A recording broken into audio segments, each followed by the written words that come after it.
If you can't control your emotions, people will control you. And in a world that looks more connected than ever, something strange is happening. People are quietly becoming more alone. Not just physically alone, but emotionally disconnected, surrounded by notifications, messages, and endless noise, yet still feeling invisible in their own lives. In this video, we are going to break down the brutal truth behind modern loneliness, and why so many intelligent, socially active people still end up feeling isolated even when they are constantly connected. You are going to understand the hidden psychological patterns behind this shift, how personality traits are being shaped by modern environments, and why certain habits silently push people further into emotional distance without them even realizing it. But this is not just about explaining the problem. It's about exposing what most people never notice about their own behavior, especially in relationships, social interactions, and the way they interpret silence, attention, and validation. There is a deeper structure behind loneliness that rarely gets discussed, and once you see it clearly, the way you view people and yourself will not be the same. Stay until the end, because the final part reveals a pattern that quietly influences how connected or disconnected a person becomes in everyday life, and most people only recognize it when it is already too late. Before we start, subscribe if you're tired of surface-level advice and want to truly understand human psychology, emotions, and behavior. Like this video and comment awake if you've ever felt trapped inside your own mind. Trust me, this video might explain more about your life than you expect. You don't really notice when it starts. It's not like a dramatic moment. No big fight. No obvious ending. It's quieter than that. You open your phone, see a name you used to talk to all the time, and realize you're not sure when the last real conversation happened. Not a "you up" text, not a meme, not a reaction. A real conversation. And the strange part? They're still there. Online. Active. Posting. Watching. Living their life in public. But somehow, the space between you feels wider than ever. This is where the always available illusion starts to mess with people more than they realize. Because in today's world, being reachable 24/7 feels like connection, but it slowly turns into something else. Something more empty than silence. Think about your daily routine for a second. You reply fast. You don't leave people on read. You keep things moving so nobody thinks you're ignoring them. You even feel a small pressure in your chest when you take too long to answer, like you're breaking some invisible rule. And at first, it feels like you're being a good friend, a good partner, a good person to talk to. But over time, something shifts. People stop leaning into the space where they used to miss you, because there's no space left. Every gap gets filled instantly. Every pause gets erased. Every moment where curiosity could grow gets replaced by immediate access. And here's the part nobody really talks about. Human connection doesn't grow in constant presence. It grows in contrast, in distance, in moments where someone wonders about you, thinks about you, feels your absence for a second longer than expected. But when you remove that completely, when you become instantly reachable, always responsive, always there, you don't feel closer to people, you become easier to overlook. Not because you did something wrong, but because the brain naturally assigns more value to things it has to wait for, things it has to reach for, things it can't fully predict. And this plays out in everyday life in ways people rarely connect together. A friendship that used to feel alive slowly turns into short check-ins. A conversation that once had energy becomes predictable. Even in dating, the same pattern shows up. Intense at first, then strangely flat, like something invisible got drained out of it. And the hardest part is that most people respond the wrong way without even noticing it. They try to fix the distance by filling it faster. More messages, more effort, more availability, thinking that closeness is built through volume. But that's exactly where the shift happens, quietly, almost unfairly. Because when everything is always immediate, nothing feels emotionally anchored anymore. It starts to feel like the connection could be swapped, paused, or replaced at any moment because nothing ever has time to breathe. And once that feeling settles in the background of a relationship, it doesn't announce itself. It just slowly changes how people respond to you, how often they reach out, and how much space you actually occupy in their mind when you're not actively speaking to them. There's something about modern relationships that feels like it changes without warning. One day, someone is replying fast, sending long messages, reacting to everything you post. And then slowly, almost without explanation, the rhythm shifts. Short answers, delayed replies, less energy in every interaction. And what makes it confusing is that nothing bad actually happened. No argument, no clear ending, no moment you can point at and say, "This is where it broke." That's what makes this so unsettling. It feels like the connection didn't end, it just got downgraded. And in daily life, people try to make sense of it in all the wrong ways. They start replaying conversations in their head. Did I say something wrong? Did I change? Did they find someone else? But most of the time, none of those answers fully explain it. Because what's actually happening is much more subtle and much more common in today's social world than people realize. Attention has become overloaded. Every person you interact with is not just interacting with you. They're also interacting with 10, 20, sometimes hundreds of other small sources of attention at the same time. Messages, feeds, notifications, new conversations starting and fading in the background. So what used to feel like a focused connection now competes with constant mental noise. And in that environment, people don't consciously replace others. They drift. Not because someone is better, not because someone is worse, but because something else simply started taking less effort in that moment.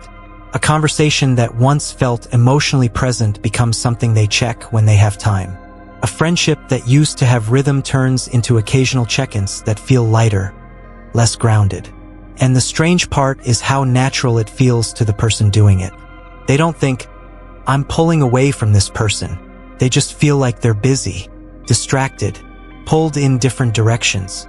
And that internal experience slowly reshapes how they show up for everyone around them. But on the other side, the person receiving that shift feels something very different.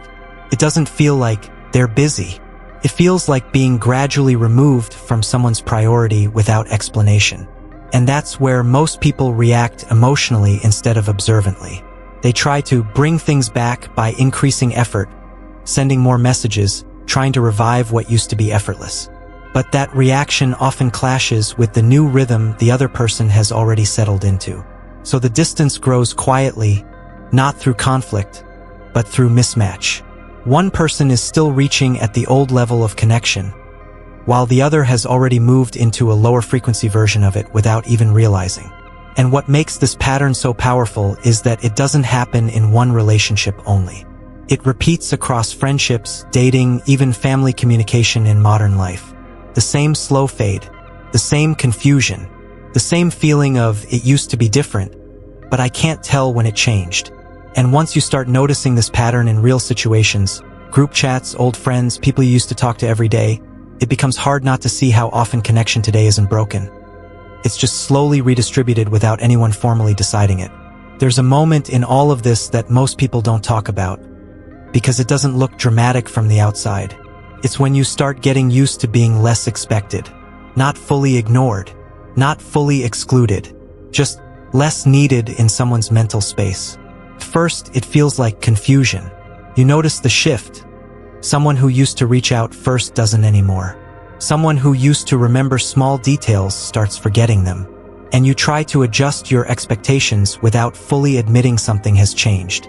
But the real turning point isn't when others change. It's when you start changing with it. You stop sending that second message. You stop checking in just because. You stop initiating plans that used to feel natural. Not out of anger, but out of a quiet assumption that it probably won't lead anywhere anyway. And that's where something subtle forms in the background. A kind of emotional conditioning. Because when enough interactions end with low energy responses, delayed replies, or inconsistent attention, your brain doesn't just register it as "they're busy." It starts learning a pattern. Effort doesn't guarantee connection. So slowly you adapt. You become more reserved with your energy, more selective with who gets your attention. Not in a healthy, intentional way at first, but in a protective one. Like you're conserving something you're not sure will be received anymore. And this is where modern loneliness gets complicated. because people think loneliness is just about not having others around. But in reality, it often starts forming while you're still interacting with people, still talking, still messaging, still present in group spaces. You just stop feeling emotionally reflected back. It's like speaking into a room where voices respond, but none of them really echo you. And over time, that changes how you show up everywhere. In conversations, you become shorter. In friendships, you become less initiating. In new connections, you hold back earlier because your system has already learned what inconsistent attention feels like. But the tricky part is that this protection starts to feel like personality. You don't notice where the adaptation ends and where you begin. And so you move through social spaces differently, not because you want less connection, but because your expectations of connection have been quietly reshaped by every small moment of being deprioritized without explanation. What makes this even more intense is that people around you are going through the same process at the same time. Everyone is adjusting. Everyone is filtering. Everyone is lowering expectations just a bit without talking about it. So instead of connection becoming deeper, it becomes lighter, easier, safer, less demanding, but also less emotionally anchored. And that's where things start looping back into the same silent pattern everywhere you look. Friendships that stay fine, but never deepen again. Conversations that exist but don't expand, and relationships that feel like they're operating on reduced emotional bandwidth without anyone officially deciding it. And maybe the hardest part to accept is this.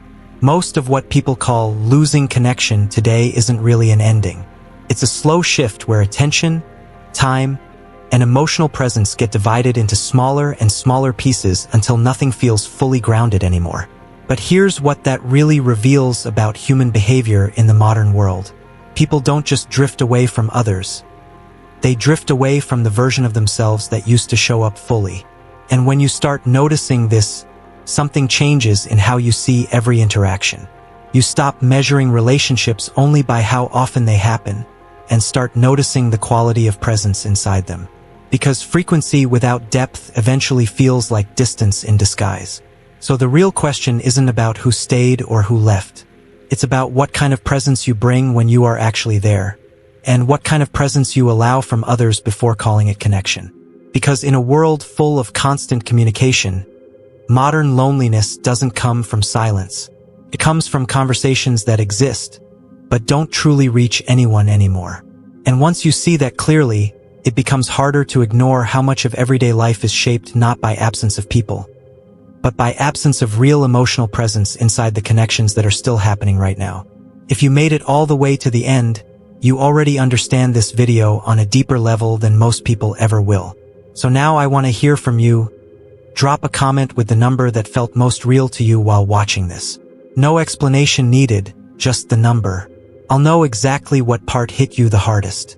If this video made you reflect even a little, consider subscribing and leaving a like. Not for the channel, but so you don't miss the next breakdown on human behavior, psychology, relationships, and the patterns shaping modern life in the United States right now. And don't leave yet. On the screen, there's a recommended video and a full playlist waiting for you. Watch them next because they continue exactly where this conversation leaves off, and you'll start noticing how deep these behavioral patterns really go once you connect the dots. See you in the next one.